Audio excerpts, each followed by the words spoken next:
नमस्कार, as news में आपका स्वागत है। उत्तर प्रदेश के जनपद गाजीपुर के जमानिया विधानसभा क्षेत्र के भोजपुरी फिल्मों के सम्राट कहे जाने वाले नाजिर हुसैन के उसिया गांव में बसपा पार्टी की चुनाव को लेकर हर माह 2 तारीख को मासिक बैठक की जाती है, जिसमें आज कोऑर्डिनेटर जिला अध्यक्ष के साथ एक बैठक की गई, जिसमें मीडिया से रूबरू होते जमानिया विधानसभा प्रत्याशी परवेज खान ने क्या कहा, आइए सुनते हैं। इस समय हम मौजूद हैं जमानिया विधानसभा क्षेत्र के उसिया गांव में, जो आपको नाजिर हुसैन साहब का फिल्मी इंडस्ट्री का उनकी गांव है ये। और इसी के बीच हमारे बीच बसपा के प्रत्याशी परवेज खान है, युवाओं के देश दिल की धड़कन। आइए हम उन्हीं से बात करते हैं कि प्रत्याशी डोर टू डोर जनसंपर्क भी करें। आज उसिया में किस तरह का कार्यक्रम रखा गया है? ये हमारी मासिक बैठक है, पार्टी की जो मासिक बैठक होती है हर 2 तारीख को होती है और हमेशा होती है, वही ये मासिक बैठक है। चुनाव की रणनीति को तैयार करने के लिए एक तरह से मासिक बैठक है। आप विधानसभा जमानिया विधानसभा में डोर टू डोर जनसंपर्क लोगों के बीच कर रहे हैं, तो लोगों की प्राथमिकता जैसे आने वाली विधानसभा चुनाव को लेके मतलब क्या मुद्दा नजर आ रहा है क्षेत्र में? देखिए, क्षेत्र में बहुत सारे मुद्दे हैं, यहाँ मुद्दों की भरमार है। कोई ऐसा नहीं है कि एक मुद्दा है, क्योंकि पिछले 25 साल से इस विधानसभा में कोई काम हुआ नहीं है। चाहे पूर्व मंत्री हो चाहे वर्तमान विधायक हो, इन्होंने कुछ किया नहीं है। मेरा जो पहला मुद्दा है वो है यहाँ शिक्षा। स्कूल हो गरीब लोगों के लिए, जहाँ गरीब के बच्चे पढ़ पाएँ, अच्छा स्कूल हो, हॉस्पिटल हो जहाँ गरीबों का इलाज हो पाए। अब तक इलाज नहीं हो पा रहा है। ये सब जितने हॉस्पिटल हैं ये रेफर सेंटर हैं। आप किसी चीज़ के लिए जाएगा वो तुरंत रेफर कर देते हैं कि आगे चले जाइए। तो मेरे बेसिक मुद्दे ये हैं। वैसे तो मुद्दों की यहाँ कमी नहीं है, सड़क है, बिजली है, स्वास्थ्य है, ट्रांसपोर्ट है, रोजगार है, भरे पड़े हैं। मगर मेरा अहम मुद्दा जो है वो पहले शिक्षा है, उसके बाद जो है हॉस्पिटल है, फिर बारी में। सरकार कह रही है, योगी सरकार कह रही है कि लोगों पे गुंडा माफिया टोपी लाल टोपी वो अखिलेश पे वार कर रहे हैं, अखिलेश उनके पे वार कर रहे हैं। ये सब को लेकर कहीं से भी बसपा के लोगों का कहना है कि कहीं बहन जी नहीं दिख रही है, इस पर क्या कहेंगे? देखिए, ये नूरा कुश्ती है अखिलेश जी में या योगी जी में, और ये लोग ध्रुवीकरण कराना चाहते हैं, इसलिए लाल टोपी और जालीदार टोपी और पता नहीं क्या क्या ये लोग।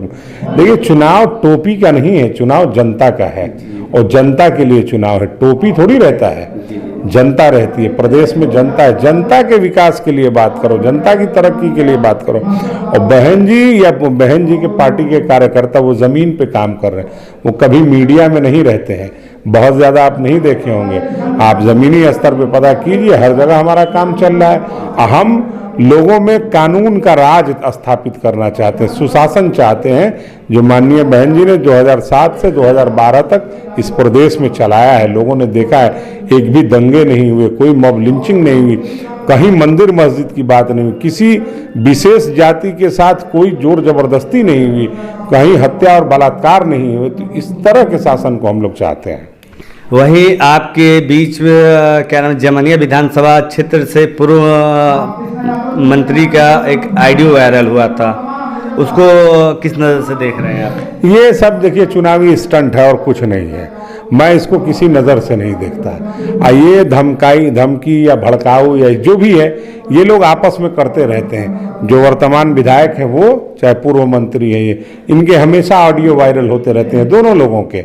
और इस वक्त ये खास करके किया जा रहा है पब्लिक स्टंट के लिए, चुनावी स्टंट के लिए। पब्लिक में एक जो है अपना सिंपैथी समझ लीजिए गेन करना है कि मुसलमान को उसने ऐसे कहा तो मैंने ये कहा, फिर उसने ये कहा, मगर ऐसी कोई बात नहीं है, सीधे सीधे हवाबाजी है। वही 2022 10 तारीख को चुनाव की डेट आने वाली, अगर मान के चलिए आपकी सरकार बनती है, बसपा की सरकार बनती है, तो पहली प्राथमिकता आप जमानिया को क्या देंगे?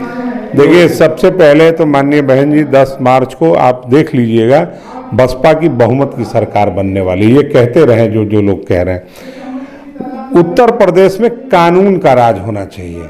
और हमारी जहाँ तक बात है जमानिया विधानसभा में, हमारी प्राथमिकता, मैं शुरू से कह रहा हूँ कि हमारी प्राथमिकता यहाँ शिक्षा है, कि यहाँ के लोगों को शिक्षा मिले, यहाँ के लोगों को जो है हॉस्पिटल मिले, रोजगार मिले, ये हमारी प्राथमिकताएं हैं। यहाँ के युवाओं को देखा जाता है कि कोई स्टेडियम वगैरह भी नहीं है, उसके लिए लोग भी दर बदर सभी से गुहार भी लगा चुके हैं, लेकिन अभी तक ऐसा कुछ खेल का मंच या मैदान कुछ नहीं है। इसके लिए आप क्या? आप खेल के मामले में देखिए, इलाका हमेशा खेल प्रेमियों का रहा है, मगर जो खेल को प्रोत्साहन मिलना चाहिए, जो खेल को बढ़ावा मिलना चाहिए, वो आज तक मिला नहीं है।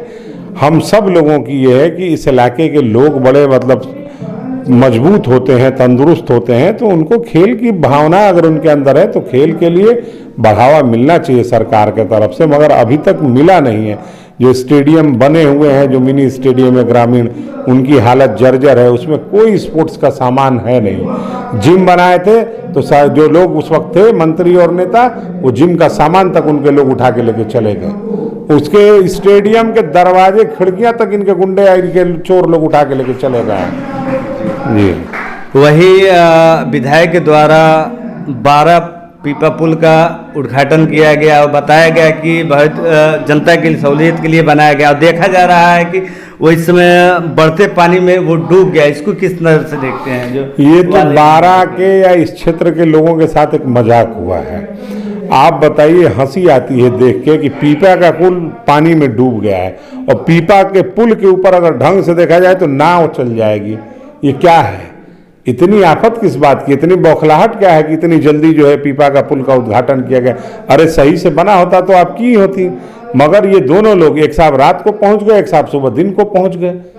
ये तमाशा चल रहा है, ये खेल है, बस नूरा कुश्ती जो मैंने कहा ना, बस ये नूरा कुश्ती है और कुछ नहीं है।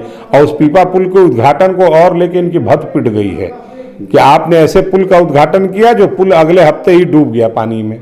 ये हालत है यहाँ पे। वही इस मुद्दे को लेकर हमारे बीच थे जमनिया प्रत्याशी परवेज खान जी। आज अपनी जो बात रखें, अब देखना होगा आने वाले 10 मार्च को विधानसभा चुनाव में किसकी सरकार बनती है। गाजीपुर से आप देख रहे थे आरिफ वारसी की रिपोर्ट।